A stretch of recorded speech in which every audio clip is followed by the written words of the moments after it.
आज का प्रातः क्लास है 18 दिसंबर 1965। ओम शांति। बच्चों के दिल में ये सदैव रहता है कि बाबा आकर के हमको साथ में ले जाने वाला है। यहाँ तो तुम सन्मुख बैठे हो, बुद्धि में आता है हमारा बाबा आया है। कल पहले मुआफिक फिर से हमको राजयोग सिखाए, पवित्र बनाए, साथ में ले जाएंगे। ये भी तुम बच्चे जानते हो, हम जितना पुरुषार्थ करेंगे उतना हम आकर ऊंच पद पावेंगे। ये बुद्धि में रहता है, बच्चे जानते हैं। अभी भक्ति मार्ग खत्म होता है, भक्ति और ज्ञान दोनों इकट्ठे नहीं चलते हैं। जो भी मनुष्य पूजा आदि करते हैं, शास्त्र पढ़ते हैं, वो कोई ज्ञान नहीं है, वो भक्ति है। बाप भी कहते हैं, मीठे बच्चे, वेद शास्त्र अध्ययन करना, जप तप आदि करना, ये जो कुछ है भक्ति आधा कल्प से करते आए हो, उसको ज्ञान नहीं कहेंगे। ज्ञान का सागर एक ही बाप है। शास्त्र आदि तो अनेकों के लिखे हुए हैं,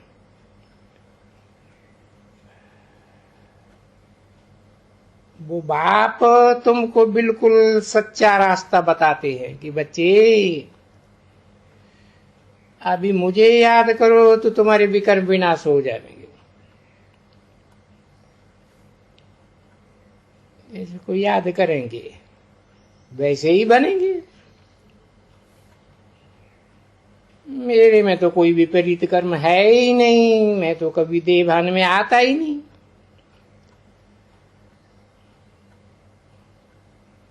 तो कोई भी देहधारी को याद नहीं करना है, सदैव बुद्धि योग ऊपर में लटका होना चाहिए। ऐसे नहीं कि बाबा यहाँ है तो बुद्धि यहाँ ही बनी रहे, नहीं। भला बाबा यहाँ है तो भी तुमको बुद्धि का योग वहां शांति धाम में बाबा के साथ लगाना है। ज्ञान है ही 1 सेकंड का, भक्ति तो आधा कल्प चली है, और आधा कल्प फिर तुमको वर्षा मिलता है। ऐसे नहीं कहेंगे कि भक्ति का वर्षा रावण से मिला, वो तो है ही भक्ति उतरती कला। भक्ति से रात होने लग पड़ती है। जब भक्ति अर्थात रात पूरी होती है तो फिर ज्ञान मिलता है।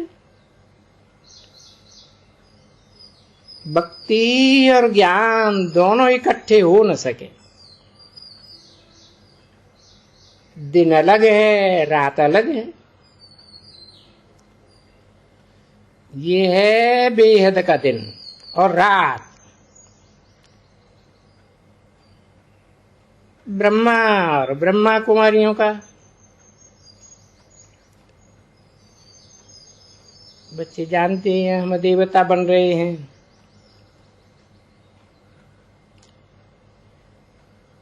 सत्य को कहा जाता है जीवन मुक्ति धाम, क्योंकि वहां जीवन में भी रहते हैं और दुख दर्दों से मुक्ति भी होती है। यहां ये है जीवन बंध धाम, सबका जीवन बंधा हुआ है विकारों में।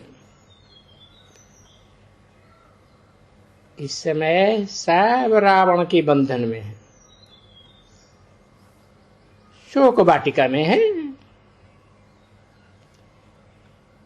उन्होंने अशोक वाटिका नाम दे दिया। अभी तुमको पता पड़ा है शोक वाटिका किसको और अशोक वाटिका किसको कहा जाता है।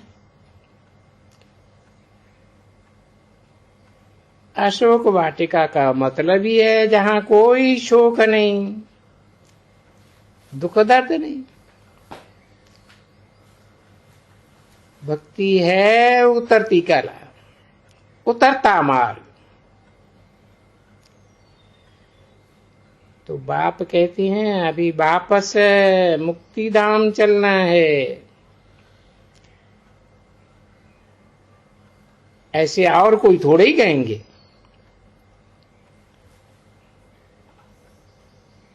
मेरे बच्चों, अभी सबको मुक्ति धाम चलना है, अर्थात जीवन बंध से लिबरेट होते हैं। फिर पहले पहले कौन सा धर्म जीवन मुक्ति में आता है ये भी जानते हो। खेल सारा भारत पर ही है, कोई भी विदेश पर नहीं है। सारा खेल, बाकी विदेश तो बीच में बाई प्लॉट हैं। अपना उन बाई प्लॉट से कोई कनेक्शन नहीं है। भक्ति और ज्ञान की बातें मनुष्य नहीं समझ सकते हैं, उनका पार्ट ही नहीं है। पार्ट है ही तुम भारतवासियों का। सतयुग आदि में देवी देवताएं ही थे,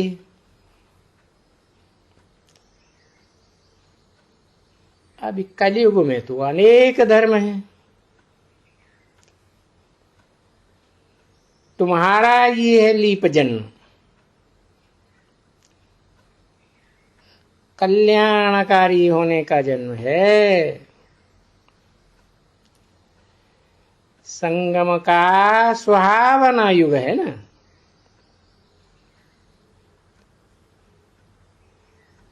तुम जानते हो लौकिक बाप के भी हम हैं, फिर जीते जी पारलौकिक बाप के भी बनते हैं।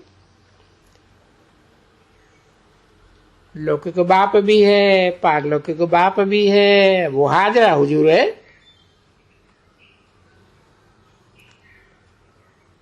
तुम्हारी आत्मा कहती है बाबा आप परम धाम से आए हो, हमको वापस ले जाने। बाप भी बच्चों से बात कर सकते हैं। जैसे आत्मा को इन आंखों से देख नहीं सकते, वैसे परम पिता को भी नहीं देख सकते। हाँ, दिव्य दृष्टि से साक्षात्कार हो सकता है। दिखाते हैं कि विवेकानंद को साक्षात्कार हुआ कि राम कृष्ण की आत्मा निकल करके मेरे में समा गई, परंतु आत्मा समा तो नहीं सकती। बाकी आत्मा का तो साक्षात्कार होता है। परम पिता का भी सच्चा सच्चा रूप तो बिंदी है, परंतु गाया हुआ है वो हजार सूर्यों से भी तेजोमय।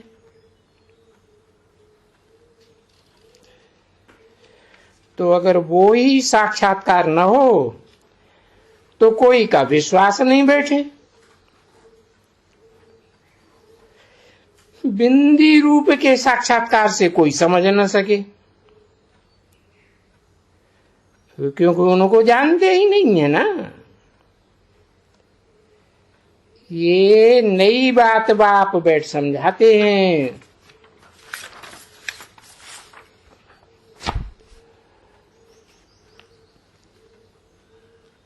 तो परमात्मा कोई बड़ी चीज तो हो न सके, वो तो अति सूक्ष्म ते सूक्ष्म है। उनसे सूक्ष्म कुछ है ही नहीं। ये भी तुम बच्चों की बुद्धि में है कि हमारी आत्मा और परमपिता जो बिंदु रूप है उनमें सारा पाठ मुदा हुआ है। आत्मा में 84 जन्मों का पाठ मुदा हुआ है। जैसे बाबा कुदरत है वैसे ये आत्मा का पाठ भी कुदरत है, जो हर एक आत्मा में 84 जन्मों का अपना अपना पाठ मुदा हुआ है। आत्माओं में नुदा हुआ है।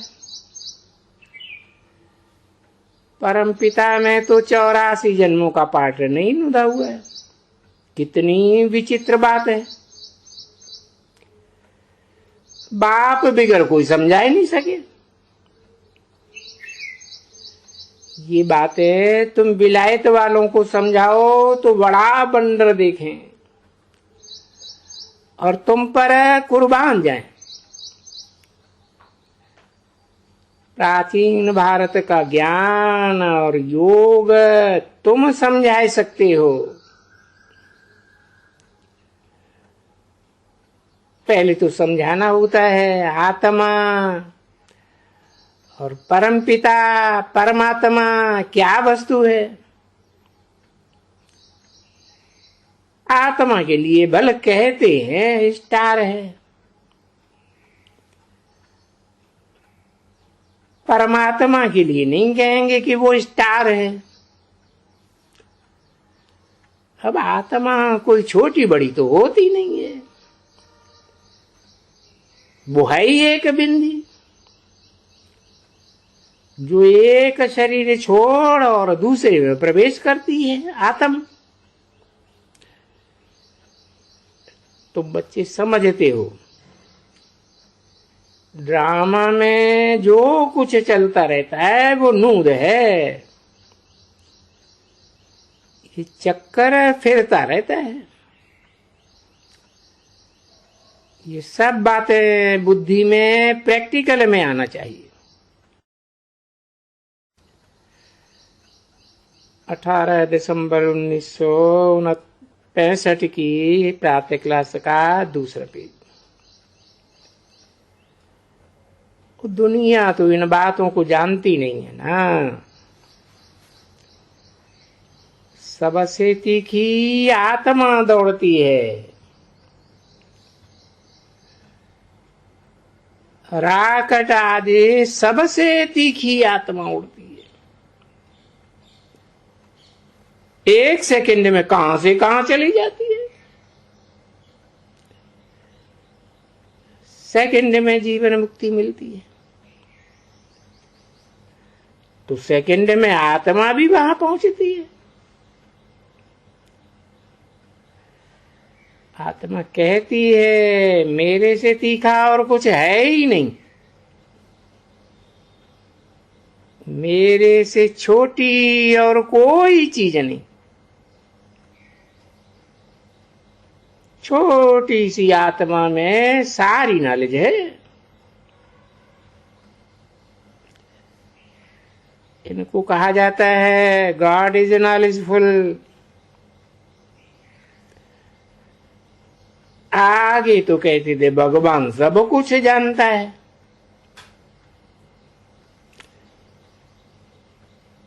इसका मतलब ये नहीं है कि एक एक की दिल को बैठ जाने का। ये तो ड्रामा में सब नूद है। बाप समझाते हैं, मैं इस झाड़ का बीज हूं ना। झाड़ का बीज अगर चेतन हो तो समझावे ना।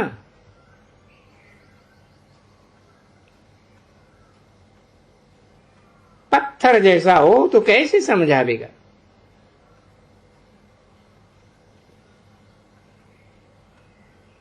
मैं ऐसे धरती में रहता हूं, फिर ऐसे सला निकलता है।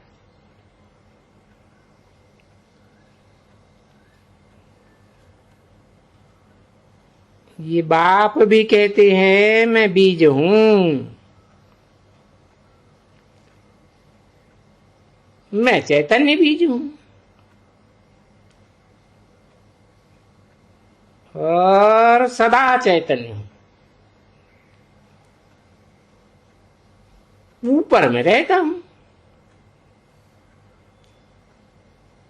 ये उल्टा झाड़ है। मुझ बीज से ये चेतन झाड़ निकलता है। पहले पहले ब्रह्मा को अडॉप्ट करता हूं,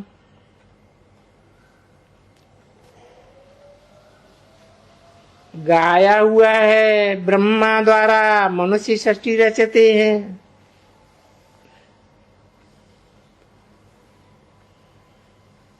मनुष्य सृष्टि का बीज तो एक है ना। तुम आत्मा यहां शरीर धारण करके पार्ट बजाती हो। बाप कैसे आकर प्रवेश करते हैं ये तुम बच्चों को पता पड़ गया है। बाप आए नॉलेज देते हैं, परंतु सदैव बैठा नहीं रहता है। बाप ने समझाया है, जब झाड़ की जड़जड़ी भूत अवस्था होती है तब मैं आता हूं।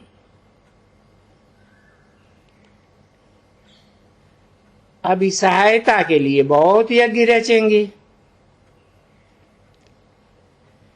ये है रुद्र ज्ञान यज्ञ। कृष्ण ज्ञान यज्ञ हो न सके। कृष्ण तो देवता था, दैवी गुण वाला। द्वापर में कृष्ण आए भी न सके।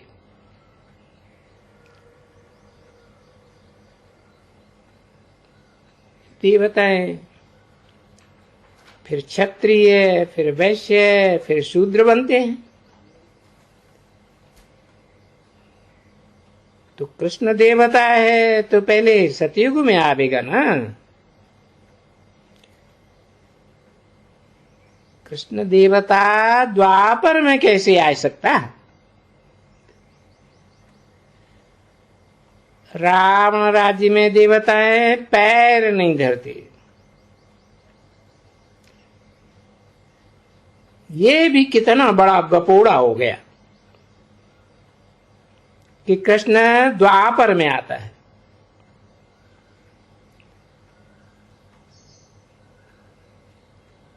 परमपिता परमात्मा हजार सूर्य से तेजोमय है, ये भी गपोड़ा है।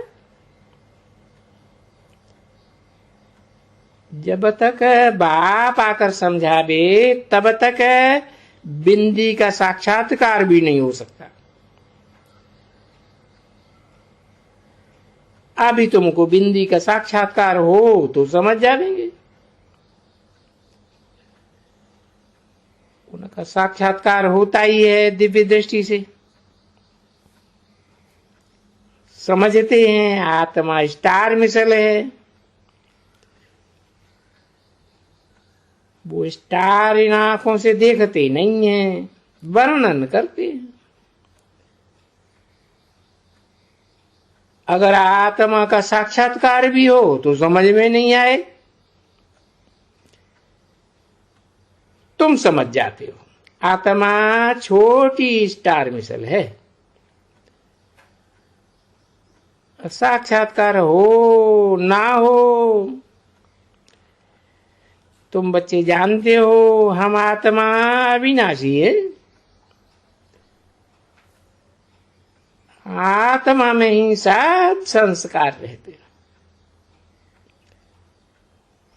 शरीर तो खत्म हो जाता है। ये छोटी सी आत्मा एक स्टार है, उसमें ही अच्छे व बुरे संस्कार रहते हैं। अभी तुम समझते हो जो भी मनुष्य मात्र हैं ड्रामा प्लान अनुसार चल रही है। आगे ये समझ में नहीं था कि ये सृष्टि किसके आधार पर चलती है। हाँ भाई, ईश्वर के आधार पर तो है ही नहीं।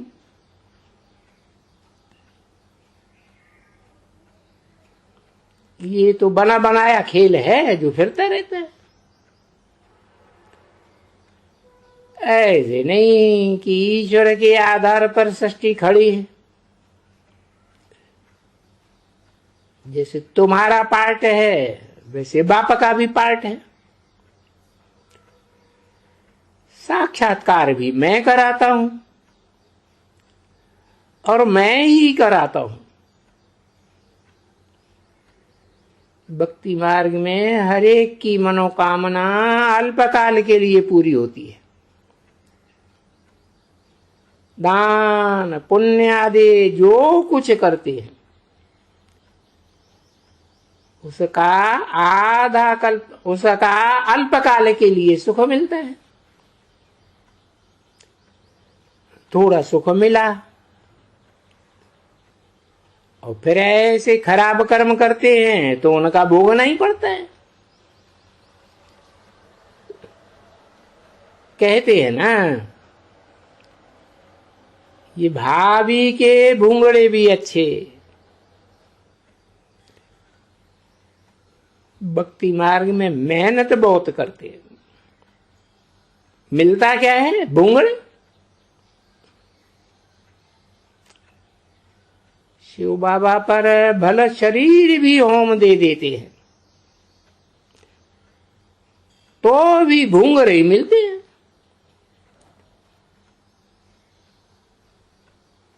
अब आधा कल्प का सुख का वर्षा तो मिल न सके।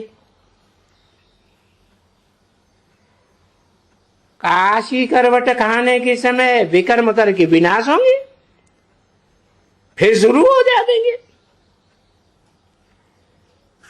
तो भावना के भूंगरे हुए ना। भक्ति मार्ग में भूंगरे मिलते हैं और ज्ञान मार्ग में तुमको देखो कितना मिलता है। एकदम विश्व के मालिक बन जाते हो।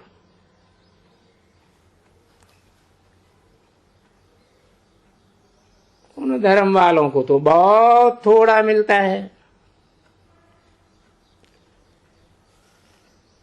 भक्ति मार्ग में नीचे उतरना ही है।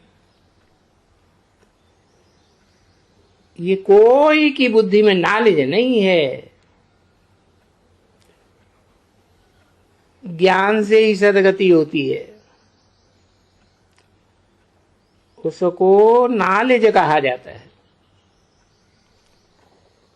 वो नॉलेज बाप के सिवाय कोई दे न सके। शास्त्र कितने ढेर पढ़ते हैं, होशियार हो जाते हैं, फिर वो संस्कार ले जाते हैं। अच्छा, उनको मिलता क्या है? बूंगरे, और तो कुछ नहीं। नीचे गिरते ही आते हैं। तुम तो विश्व के मालिक बन रहे हो। समझो, कोई राजा के घर में जन्म होता है तो खुशी मनाते हैं। बल राजकुमार है, तुम तो कहेंगे उनको भूंगरे मिले। कहां हमको बाप से विश्व की बादशाही मिलती है, कहां वो भूंगरे। कोई ने बहुत दान किया है, जा करके राजा के पास जन्म लिया, तो भी तो कहेंगे तुम्हारी भेंट में तो भूंगरे। तो अभी राजाई पद का पुरुषार्थ करना चाहिए ना। लौकिक बाप भी बच्चों को देख करके खुश होते हैं ना। ये तो है बेहद का बाप, जिससे 21 जन्म के लिए सदा सुख मिलता है। आजकल तो दुनिया में दुख बढ़ता ही जा रहा है। अभी दुखधाम की एंड है। पारलौकिक बाप से तुम बच्चों को क्या मिलता है और लौकिक से क्या मिलता है? तो फर्क देखो कितना है। ओम शांति।